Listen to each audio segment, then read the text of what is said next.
104.5 The Team, your home for New York sports. We now go live to Cleveland, 92.3 The Fans. Alex Hooper. Alex, last time we spoke to you, I asked you, what would be worse if you lost in Game 6 in your home court or 7 in Golden State where you thought you had every chance to lose it? And I heard a tone in your voice that led me to believe you thought you were going to lose this series. How shocked were you? How exciting is Cleveland right now? Man, it didn't really feel like it was going to happen until LeBron hit that second free throw and the Cavs went up 4. I spent the whole day yesterday kind of trying to push the game from my mind, and when I thought about it, I was just thinking, it's not going to happen. There's no way, Cleveland, it's not going to happen. And it did. And I really still hasn't set in, because as soon as it happened, I started cutting up sound. You guys know what that's like. Right. We actually, our sound guy left and went to the streets to party. And that left me to answer phones, do updates, and cut sound. And that's all good and well, but I don't know that it's still really hit me. Maybe it's hitting me right now. But Cleveland is obviously very excited. I did sneak out for an hour. I did a good lap, walked from my station down to Progressive Field, up around to the queue, and back again. And people were doing exactly what you think they would do. A guy was taking every couple of steps, ripping plants out of pots. I saw a video of someone hanging from a streetlight, and I saw many cars with people on top of them, everyone honking. I high-fived hundreds of people's hands that I didn't know, and I just read a tweet from the Cleveland Police Department that said, "We are dispelling the rumor of a stolen fire truck. No emergency vehicles have been stolen." So at least we're not doing that. But we are excited. I can speak for everybody. Very excited, and it's still kind of surreal. I saw yesterday, I think there was one police car that got just covered by fans. I don't know if it was damaged or not, but I know there was... I worked in Cleveland briefly, so I know what the fans are like. And I think so far, the morning after, the city has come through pretty good. When I was outside, it was chaos. When I was outside at 1 or 2 o'clock, whenever it is that I did wander out.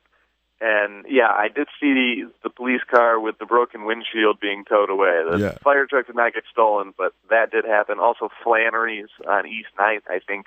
Some of their main windows got absolutely destroyed, and that is sad, and we didn't want anything like that. But all in all, the city is intact.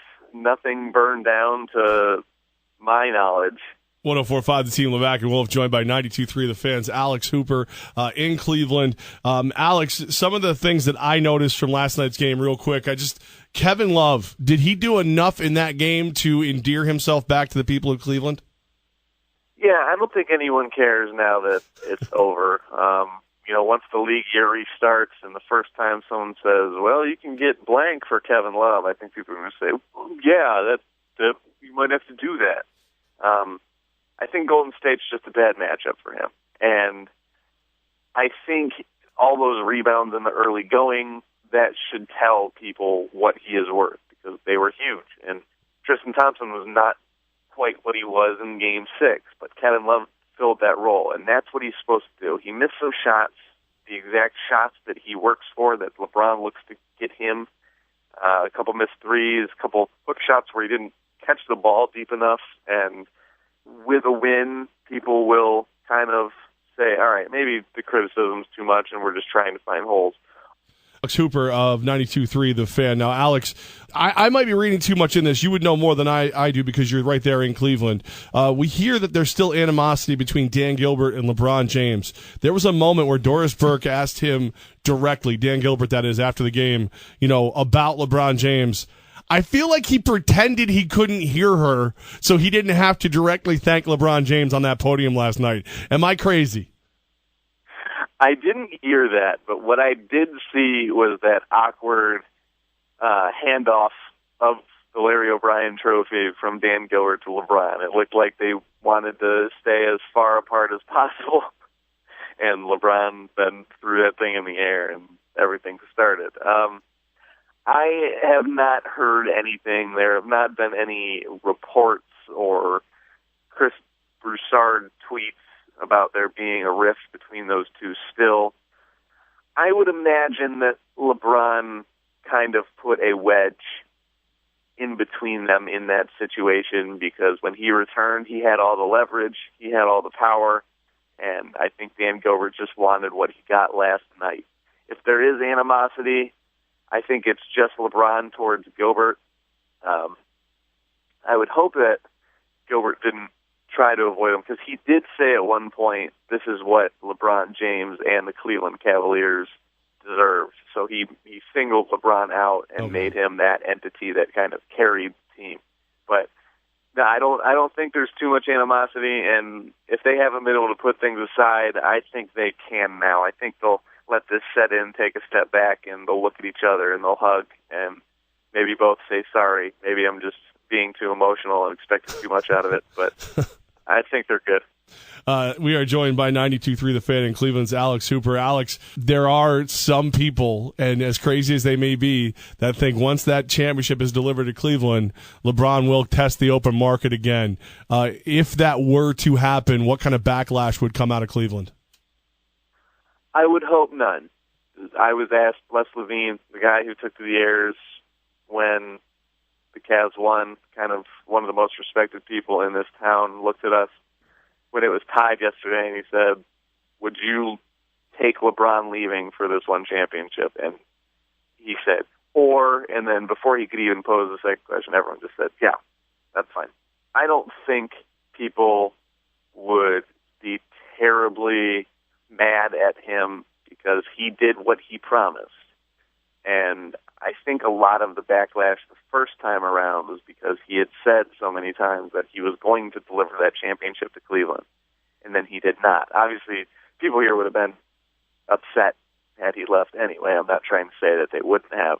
But I think people understand now, and I think since it's happened before that it wouldn't hit as hard. And the thought of kind of restarting, to me, is almost an exciting one. I'm not ready to let this go yet. I don't want LeBron to leave, but if he did, the prospects of kind of rebuilding and being Cleveland again would be interesting to me. I don't think he will.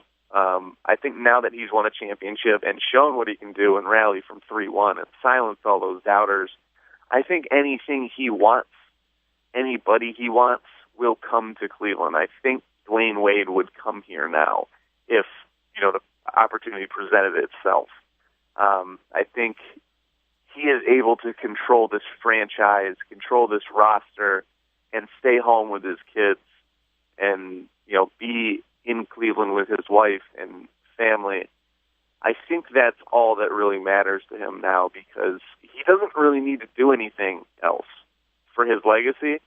This is all he needed. I think 3 titles and the storybook ending in Cleveland, I think that's enough to, when it's all said and done, when those numbers continue to spike over the next 5-6 years and he's in the league, think about him in the conversation for the greatest player of all time. And I don't think he needs to go anywhere to do that. I don't know that he wants to go anywhere or put that undue pressure on building another franchise up. I could be wrong, but I don't think it's in his mind. I think he's happy here.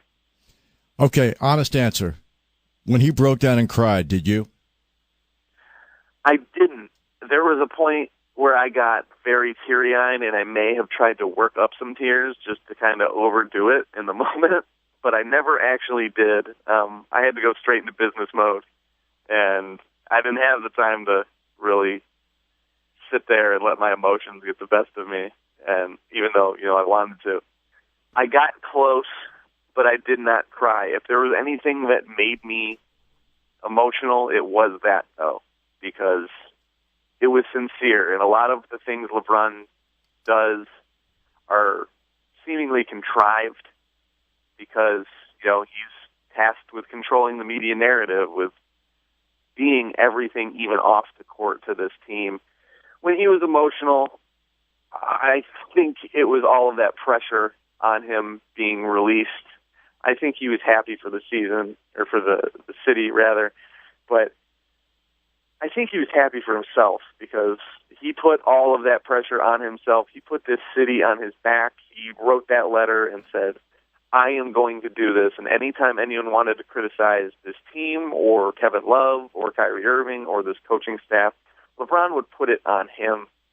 And I think that emotion was real when he let it go. He said it in the postgame, talking about doubters and whatnot. The other thing, too, is he had that embrace with J.R. Smith, and J.R. was very emotional. And he said postgame, breaking down, J.R., I'm speaking of that, all of these people doubting him, all of these people saying what he was as a person. And that struck with LeBron, too. He was very emotional about that. He was happy to do this for his teammates, and I think he's very close with JR, and I think that meant a lot to him, too. Alex Hooper of 92.3 The Fan in Cleveland. Alex, we appreciate you, man. Get some rest and get ready to go celebrate. The parade is coming. Wednesday, man. I'll be downtown, and we're going to enjoy it. LeBron said it's going to be unlike any party Cleveland's ever seen. I've seen some crazy parties in Cleveland, Me too. but I don't doubt it. All right. Thank you so much, Alex. Enjoy the ride, man. Thanks for having me, guys.